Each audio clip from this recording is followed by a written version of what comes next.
Hi guys, so today this is my high school book. It's called Night. It's by Elie Wiesel.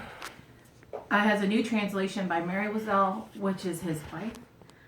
It was the winner of the Nobel Peace Prize. This is a book about the Holocaust, so this is a very serious book. Before you get started on this book, before you listen to what I'm going to say, I want you to look up Elie Wiesel. I want you to look up the Holocaust. I want you to look up anything you can on World War II. I know right now you're reading some books on World War II that I gave you a couple weeks ago.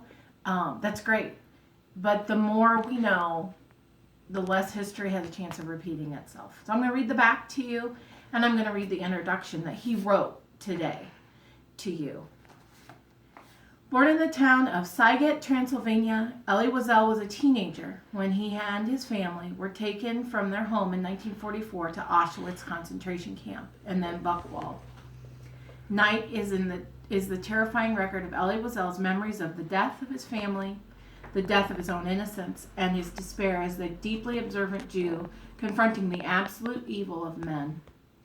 This new translation by his wife and most frequent translator, Marianne Wiesel, corrects important details and presents the most accurate rendering in English of Elie Wiesel's testimony to what happened in the camps of his unforgettable message that his horror must never be allowed to happen again. Okay, so this is Night, and I'm going to go ahead and read. There's a preface to the new translation, and this is what he wrote after his wife had translated it for him. If in my lifetime I was to write only one book, this would be the one.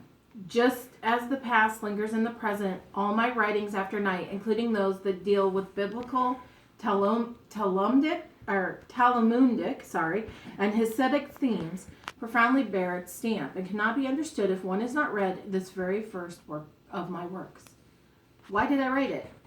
Did I write it so as not to go mad, or on the contrary, to go mad in order to understand the nature of madness, the immense, terrifying madness that had erupted in history and in the consciousness of mankind? Was it to leave behind a legacy of words of memories to help prevent history from repeating itself? Or was it simply to preserve a record of the ordeal I endured as an adolescent, at an age when one's knowledge of death and evil should be limited to what one discovers in literature? There are those who tell me that I survived in order to write this text. I am not convinced. I don't know how I survived. I was weak and rather shy. I did nothing to save myself. A miracle? Certainly not. If heaven could or would perform a miracle for me, why not for others more deserving than myself? It was nothing more than chance. However, having survived, I needed to give some meaning to my survival. Was it to protect that meaning that I set to paper an experience in which nothing made any sense? In retrospect, I must confess that I do not know, or no longer know, what I wanted to achieve with my words.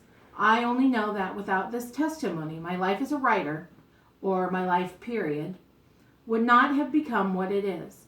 That of a witness who believes he has a moral obligation to try to prevent the enemy from enjoying one last victory by allowing his crimes to be erased from human memory. For today, thanks to recently discovered documents, the evidence shows that in the early days of their accession to power, the Nazis in Germany set out to build a society in which there simply would be no room for Jews. Toward the end of their reign, their goal changed.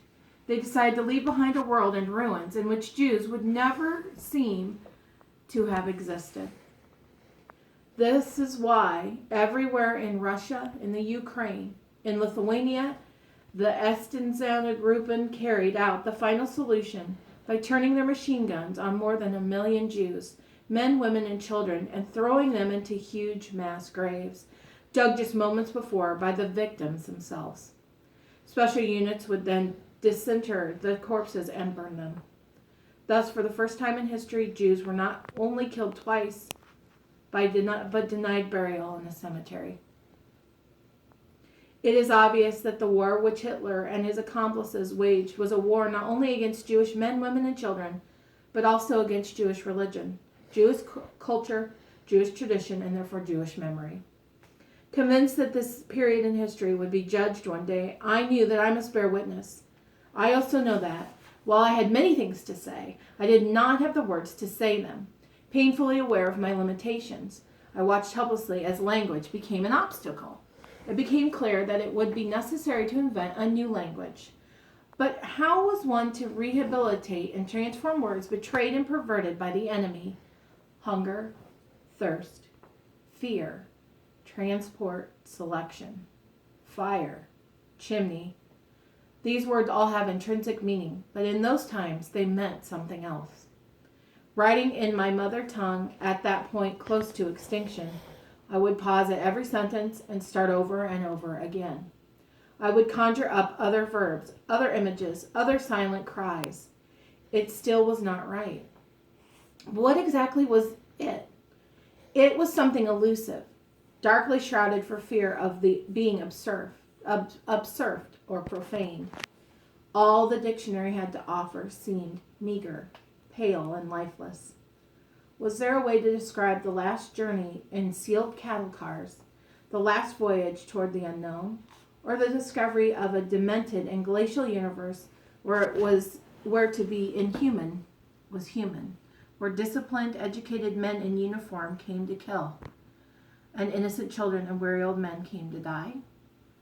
Or the countless separation on a single fiery night, the tearing apart of entire families, entire communities? Or incredibly, the vanishing of a beautiful, well-behaved little Jewish girl with golden hair and a sad smile, murdered with her mother the very night of their arrival? How was one to speak of them without trembling and a heart broken for all eternity? Deep down, the witness knew then, as he does now, that his testimony would not be received. After all, it deals with an event that sprang from the darkest zone of man. Only those who experienced Auschwitz know what it was. Others will never know. But what would they at least understand? Could men and women who consider it normal to assist the weak, to help the sick, to protect small children, and to respect the wisdom of their elders, understand what happened there? Would they be able to comprehend how, within that cursed universe, the masters tortured the weak, massacred the children, the sick, and the old? And yet, having lived through this experience, one could not keep silent, no matter how difficult, if not impossible, it was to speak. And so I persevered, and I trusted the silence that envelops and transcended words, knowing all the while that any one of the fields of ashes of Birkenau carries more weight than all the testimonies about Birkenau. For, despite all my attempts to articulate the unspeakable, it was still not right.